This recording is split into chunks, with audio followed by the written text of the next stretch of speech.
할렐루야, 참 반갑습니다. 예,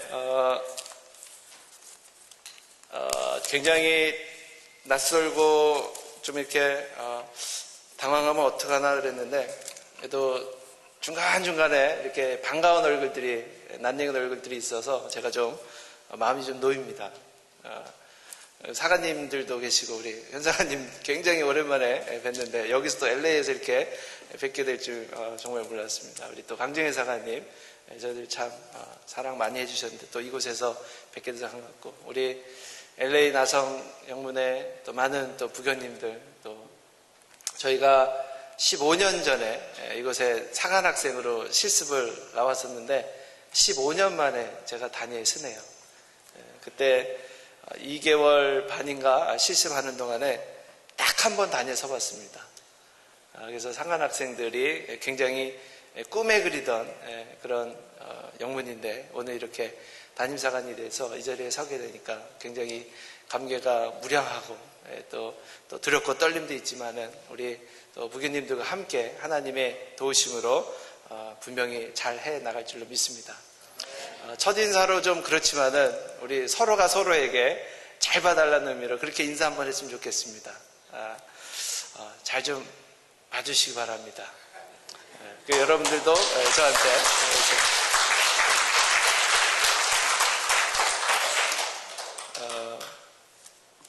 우리 하나님 안에서 가장 중요한 것이 무엇일까 놓고 이제 많이들 기도하게 되는데, 제가 기도하는 기도 제목 중에 만남을 놓고 이렇게 기도를 합니다. 하나님, 좋은 만남을 주십시오.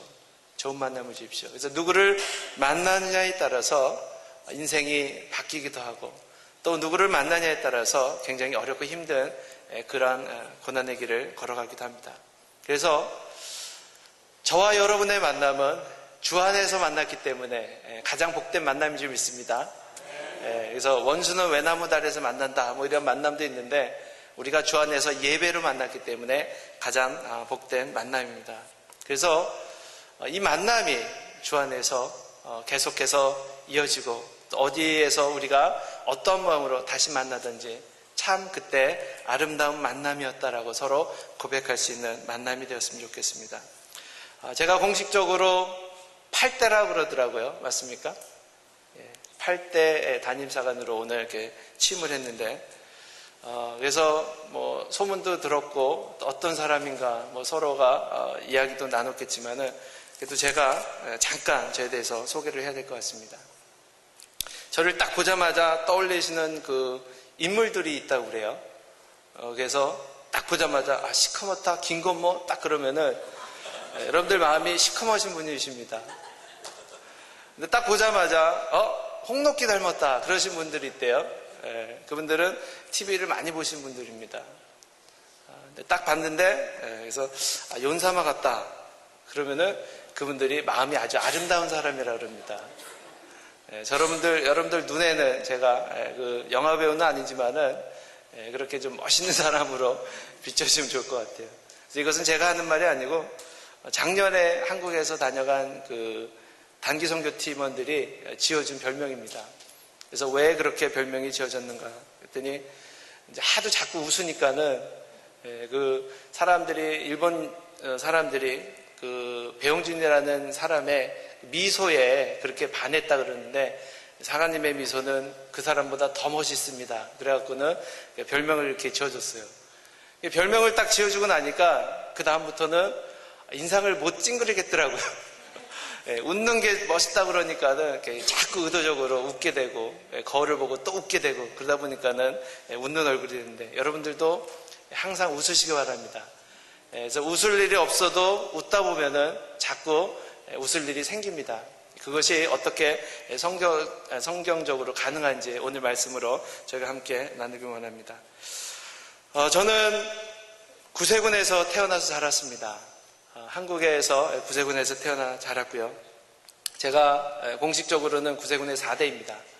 그리고 저희 아이가 구세군의 5대고요. 저는 한국 마포영문회 출신입니다. 그래서 마포영문에서 자라서 학생 신앙생활 하다가 이제 이곳 미국에는 유학으로 오게 되었고요. 현재 아내와 세 자녀가 있습니다.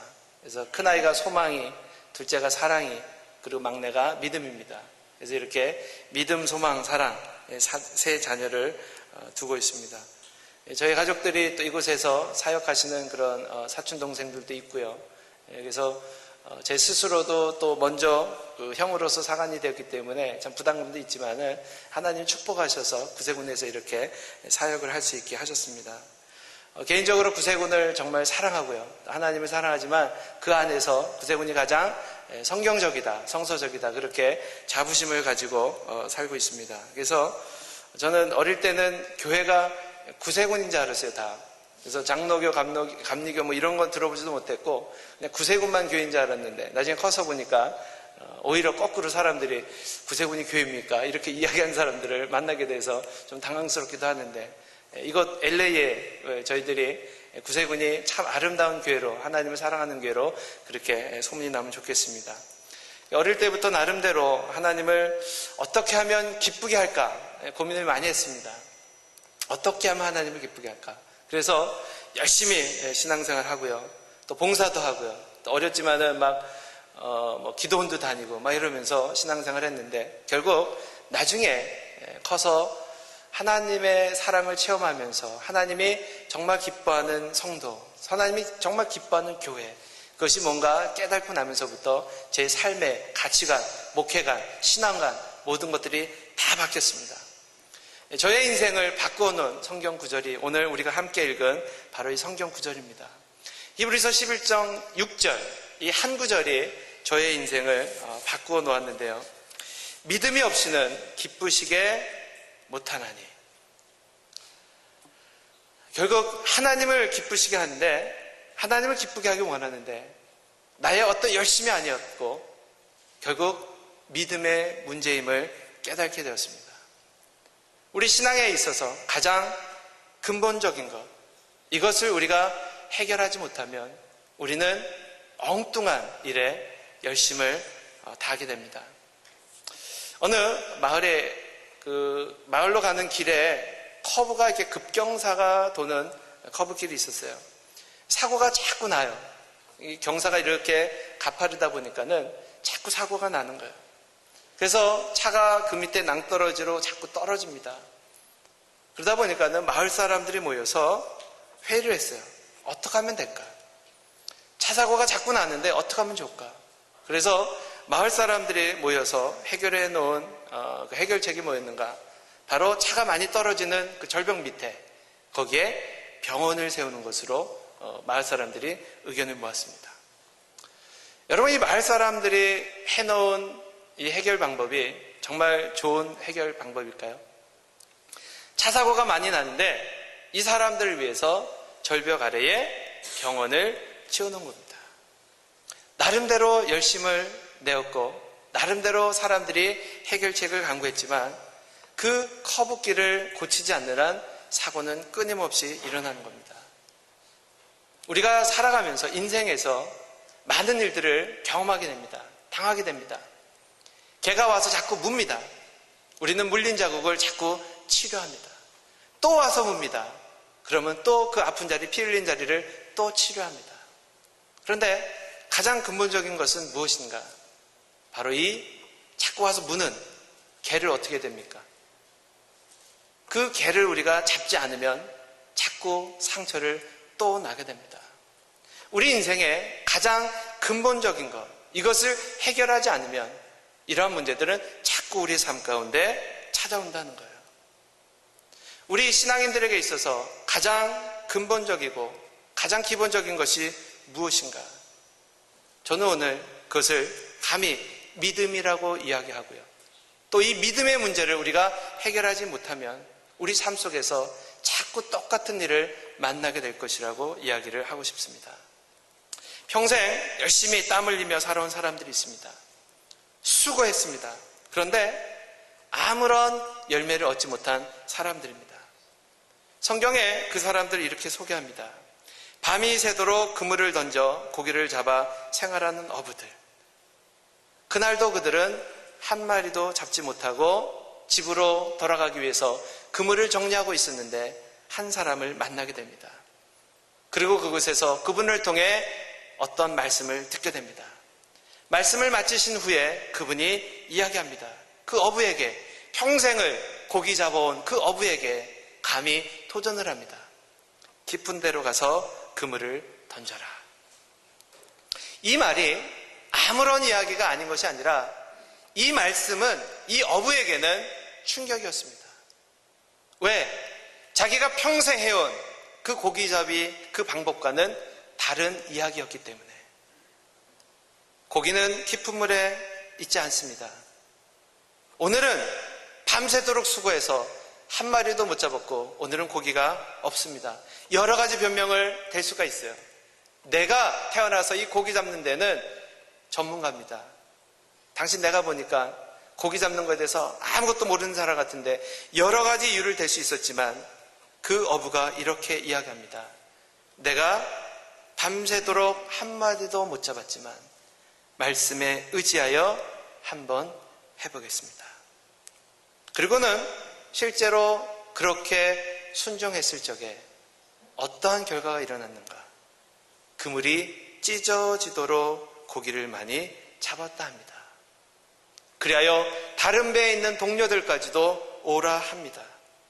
그리고 고기를 그 배에 채우게 되니까 그 배가 잠기게 되었더라. 평생을 자기의 힘으로 살아왔던 그 어부가 말씀에 순종하여 단 한 번의 그물질에 인생이 팔자가 바뀌는 놀라운 역사가 일어난 겁니다. 여러분, 이것이 복권에 당첨된 겁니까? 그거보다 더 큰 역사가 이 베드로에게 나타난 겁니다.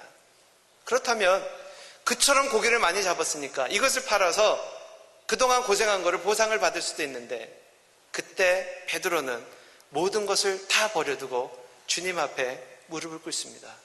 주님, 제가 죄인입니다. 나를 떠나소서. 이것은 그의 인생이 바뀐 것을 이야기합니다.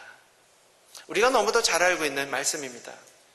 그런데 정말 삶 속에서 하나님이 우리에게 주는 말씀들을 통해서 우리의 삶에 하나님이 정말 원하는 것이 무엇이냐? 그것이 바로 믿음의 문제라는 겁니다. 우리가 정말 하나님 앞에 축복된 인생으로 신앙인의 삶을 살아가기 위해서는 다 버려야 됩니다. 다 내려놓아야 됩니다. 다 포기해야 됩니다. 그동안 내가 살아왔던 방법, 내가 경험했던 것, 내가 성공했던 모든 방법, 그것을 다 내려놓고 오직 하나님의 말씀에 순종하는 것, 이것이 바로 우리 인생에서 가장 성공적인 삶인 것을 이 시간 깨닫기를 원합니다. 우리 나성교회, 미국에서 최초로 세워진 교회입니다. 한인교회로, 그죠? 올해가 30년이 넘었습니다. 34주년, 35주년 뭐 이렇게 됐다고 그래요. 제가 태어난 것보다 더 오래된 교회입니다. 그런데 여러분, 오래됐다라는 의미가 좋은 겁니까? 나쁜 겁니까? 오래되었다, 이거 생각하기 나름입니다. 표현하기 나름입니다. 오늘 하나님 앞에 우리가 결단해야 됩니다.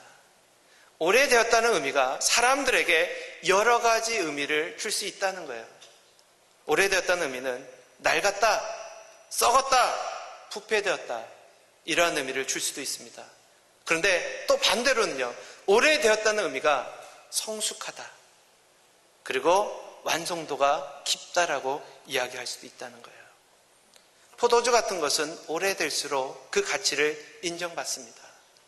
그러나 신선해야 되는 것들이 오래돼서 낡고 부패하면 그것은 나쁜 겁니다. 사람이 나이가 먹는다는 것, 시간이 지나 우리가 어른이 된다는 의미, 그것은 여러 가지로 표현할 수 있습니다. 늙었다라고 표현할 수도 있지만은 성숙하다라는 표현도 우리에게 가능하기 때문에 그렇습니다. 여러분들은 시간이 지나서 녹쓰는 인생으로 인생을 마무리하길 원하십니까? 아니면 주님 앞에 충성하다가 닳아져 없어지는 그런 삶을 살아가길 원합니까? 캘리포니아가 동성애 합법주가 되어버렸습니다. 우리하고는 상관없이 2주 전의 이야기죠. 헌법재판소에서 캘리포니아가 동성애 금지를 만들어 놓은 것, 이것을 위헌이다, 잘못됐다. 그러고는 파괴시켜버렸습니다. 여러분, 이러한 것이 민감한 사항입니까? 교회에서는 이러한 이야기를 이제는 하지 못하는 그러한 시대로 바뀌어가고 있습니까? 많은 교회들이, 많은 목사들이 침묵합니다. 그래서 어느 종교기자가 물어봤어요. 그래도 이 미국에서 가장 영향력 있는 사람이 누구일까? 그래서 빌리 그람 목사님을 찾아갑니다. 그러고는 빌리 그람 목사님에게 질문했습니다. 목사님, 지금 많은 교회가, 많은 교단이 이 문제에 대해서 침묵하고 있는데 목사님 생각은 어떠십니까? 그분이 어떠한 생각을 가지고 있느냐가 기독교계에 미치는 영향력이 크기 때문에 그렇습니다. 그런데 그 목사님이 이러한 대답을 하셨어요. 저의 의견은 중요하지 않습니다. 제가 동성애에 대해서 어떻게 생각하느냐, 이것은 중요하지 않습니다. 그러나 하나님이, 성경이 이 문제에 대해서 뭐라고 하느냐가 중요합니다. 여러분 정말 그렇게 믿으십니까?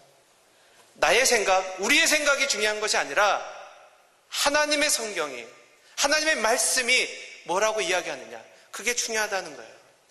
나라의 법이 합법화를 시켜놓았고 우리가 살고 있는 이 주법이 합법화를 시켜놓았지만 하나님이 죄라고 이야기한다면 그것을 우리가 죄로 인식할 수 있는 것, 바로 그것이 우리에게 필요하다는 거예요. 하나님의 사람은 하나님의 말씀으로 살아야 합니다. 바로 그것이 성경이고 말씀입니다. 성도는 정직하게 살면 안 됩니다. 성도는 믿음으로 살아야 합니다. 거짓말도요, 하나님 앞에 서니까 칭찬받더라고요. 정탐꾼들이 그 가나안에 들어갔을 적에 기생이 그 정탐꾼들을 숨겨주었어요. 그러고는 이야기합니다. 못 봤다고. 그럴 때 나중에 히브리서에 뭐라고 기록되어 있는가? 믿음으로 기생 라합은. 거짓말도 하나님 안에서는 바로 의롭다라고 칭찬을 들을 수 있는 것. 살인도 하나님 앞에서는 칭찬 들을 수 있는 것. 그것이 우리의 목적이 아닌 하나님 앞에 말씀으로 순종할 때 가능하다는 겁니다. 주님이 칭찬하시는 교회, 주님이 칭찬하는 사람, 이 사람은 믿음의 사람이어야 합니다. 성경을 보시면 성경에 칭찬받은 사람들이 나옵니다. 좋은 일 한 사람들이 아니었어요. 훌륭한 일을 한 사람들이 아니었습니다. 어떤 사람들이었는가? 주님이 칭찬하신 사람은 믿음의 사람이었습니다. 주님이 이야기합니다. 왜 두려워하느냐? 왜 무서워하느냐? 믿음이 없는 자들아 책망합니다. 또 이야기합니다. 어떤 사람들에게는 왜 두려워하느냐? 너에게 믿음이 어디 있느냐? 믿음이 적은 자여 왜 의심하였느냐? 처음에는 믿음이 없다고 책망하더니 믿음이 적다고 책망합니다. 그런데 또 한 사람들을 만납니다. 그들은 이방인이었습니다. 그런데 예수님이 놀라운 칭찬합니다. 내가 이스라엘 중에서도 이만한 믿음은 만나보지 못했노라. 내가 이스라엘 중에서도 이만한 믿음은 보지 못했노라. 이방인 여인이었고요, 백부장이었습니다. 주님은 믿음의 사람들을 칭찬하셨고 이 믿음은 기적을 만들어냅니다. 믿음은 한계를 뛰어넘습니다. 믿음은 바로 하나님의 믿는 사람들의 증거입니다. 무엇을 믿어야 됩니까? 오늘 본문은 이렇게 이야기합니다. 믿음의 정의, 믿음의 내용에 대해서 많은 것들이 있지만 오늘 히브리서는 우리에게 이렇게 이야기합니다. 하나님께 나아가는 자는 반드시 그가 계신 것과 또한 그가 자기를 찾는 자들에게 상 주시는 이심을 믿어야 할지니라. 아멘. 하나님의 말씀이 선포될 적에 아멘 하시면 그대로 됩니다. 이게 그냥 우리가 습관적으로 아멘, 아멘 그래서 되는 게 아니라 아멘이라는 의미가 믿습니다, 그대로 되기를 믿습니다라는 뜻입니다. 어느 권사님이 며느리를 이렇게 얻었어요. 근데 나이가 많이 들어서 결혼을 했기 때문에 자녀를 빨리 이렇게 낳게 하기 위해서 목사님에게 끌고 가서 기도를 받게 했습니다. 목사님, 우리 며느리 아이를 낳아야 되는데 이 교회도 딸 낳고 싶어 하는 분이 계시다 그러던데 그래서 막 기도했어요. 하나님, 태를 열어주십시오. 그러니까는 이 며느리가 쑥스러워서 결혼한 지 얼마 안 됐는데 애를 낳게 해달라니까 어떻게 합니까? 옆에 있던 시어머니가 아멘, 아멘, 아멘. 그러고는 열심히 아멘 했어요. 여러분 어떻게 된지 아십니까? 여러분들이 생각하는 대로 시어머니가 애를 가지셨어요. 아멘, 아멘 그러니까는 실제로 시어머니가 애를 가졌어요. 여러분, 아멘은 하나님의 말씀이 그대로 이루어집니다. 하나님 앞에 나가는 자는 반드시 그가 계신 것과 오늘 하나님 앞에 예배 드리러 온 우리와 함께 하나님이 함께 하십니다. 우리가 어디에 있든지 하나님이 함께 하십니다. 바로 이것을 믿는 자들은 세상에서 함부로 살 수가 없어요. 왜? 하나님이 나와 함께 하시는데. 내가 아는 사람, 내가 모르는 사람, 이것과 상관없이 하나님이 나와 함께 하시는데. 그리고 그 하나님은 어떤 하나님이십니까? 상 주시는 하나님. 하나님은 좋으신 분이십니다. 언제나 좋으신 분입니다. 미국 교회는 이런 거 잘하는데 God is so good! 그러면은 앉아있는 분들이 뭐라고 대답해요? All the time 그럽니다. 그러면 all the time 그러면 God is so good 그럽니다. 굉장히 표어가 좋아요. 하나님은 언제나 좋으신 분이십니다. 내가 믿던지 안 믿던지 나와 상관없이 하나님은 좋으신 분이에요. 내가 그렇게 느끼던지 느끼지 않던지 하나님은 언제나 좋으신 분이라는 겁니다. 바로 이것을 믿는 사람들이 삶 속에서 실망하지 않습니다. 조용기 목사님이 교회를 개척할 당시에 여의도에 그 건축을 하기 위해서 그때 100만 원을 가지고 시작하셨어요. 지금 뭐 말년에 좀 문제가 있긴 하지만은 그 당시에는 하여튼 어마어마한 하나님의 축복과 기적 속에 여의도에 교회가 세워집니다. 근데 이 옆에서 이거를 가만히 지켜보던 친구 목사님이 나도 할 수 있겠구나. 믿음이 생긴 거예요. 그러고는 그분이 조용기 목사님은 100만 원을 가지고 시작했는데 이분은 1억을 가지고 시작합니다. 강남에다가 똑같이 교회를 시작하셨어요. 근데 실패했어요. 서로 친구라 나중에 이야기를 하다 그랬어요. 야, 너는 100만 원 가지고도 성공했는데 나는 1억을 가지고 했는데도 안 됐어.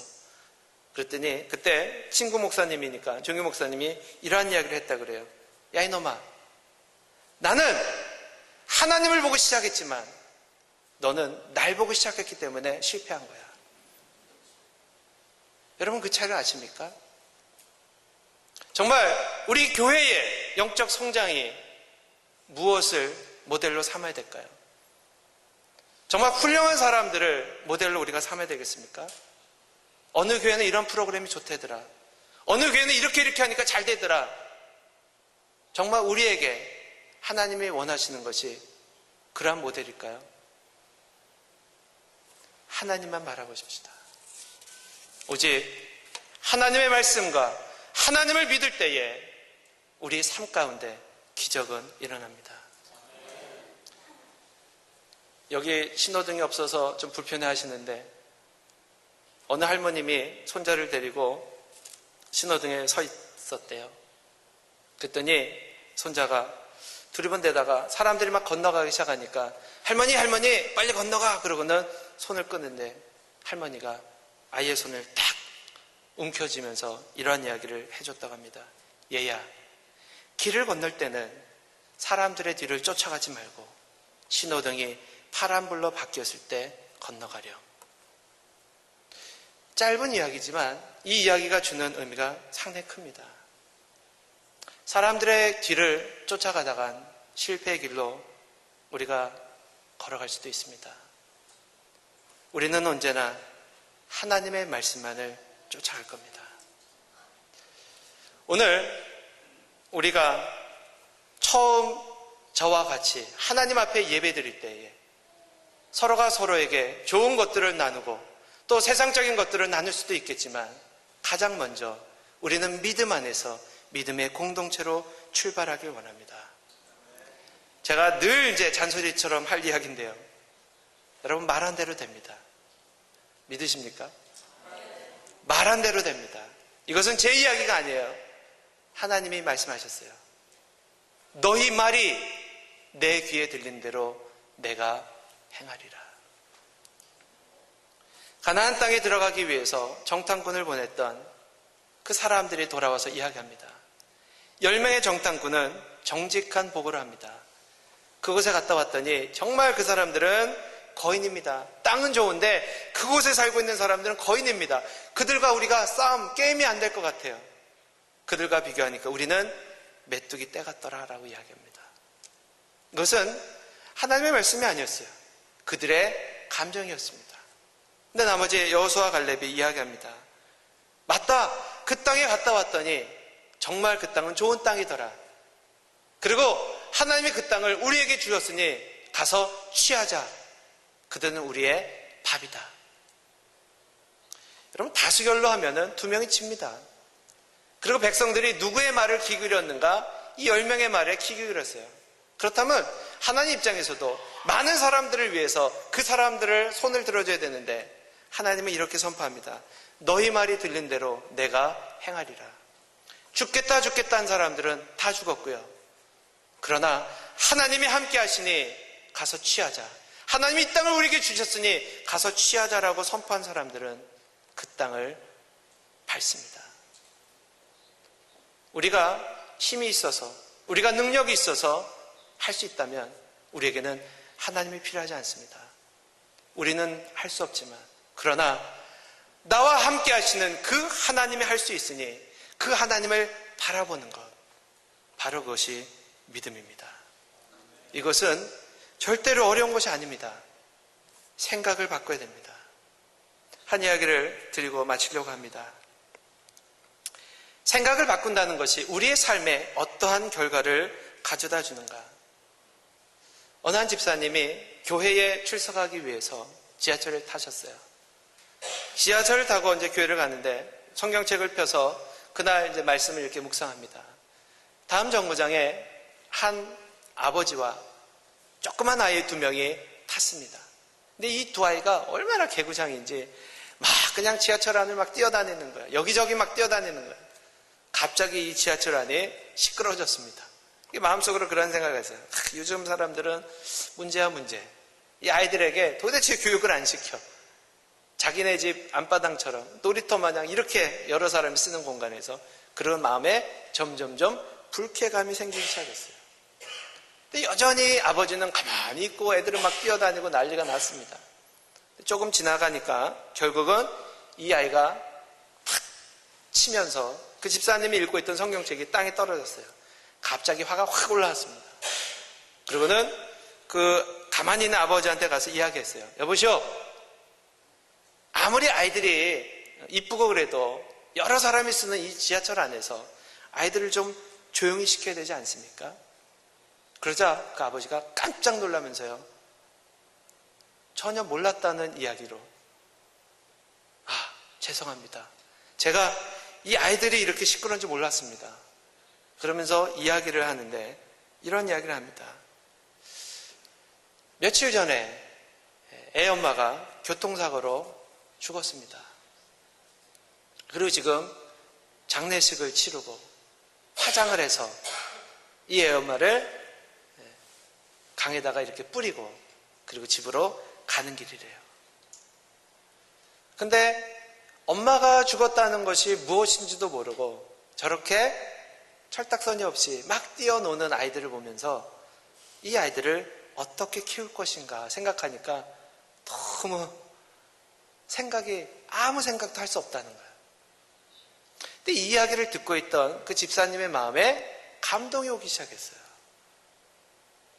금방 철부지없고 버릇없고 그랬던 아이들이 이 이야기를 듣는 순간에 그 눈으로 바라보니까 어떻게 바뀌었는가? 엄마 없이 살아갈 아이들이 불쌍해 보이고 내가 저 아이를 어떻게 도울 수 있을까? 그런 마음이 찾아오더랍니다. 여러분, 환경이 바뀌었습니까? 여전히 그 지하철 안은 아이들이 시끄럽게 뛰놀고 있고요. 여전히 그 환경은 아무것도 바뀐 것이 없습니다. 그런데 내가 어떤 말을 듣는 순간에 그 버르장머리 없이 보였던 그 아이들이 불쌍해 보이고 내가 도와줘야 될 아이로 바뀌더라는 거죠. 여러분, 바로 이것이 신앙입니다. 예수님이 우리에게 말씀을 주셨어요. 이 땅에 있는 사람들이 어떤 사람들인가? 버르장머리 없고 내가 욕을 해야 될 그 사람들이 아니라 바로 내가 사랑해야 될 사람, 내가 섬겨야 될 사람, 내가 구원해야 될 사람이라는 거죠. 주님이 우리를 먼저 그렇게 사랑하셨고 우리를 구원하셨습니다.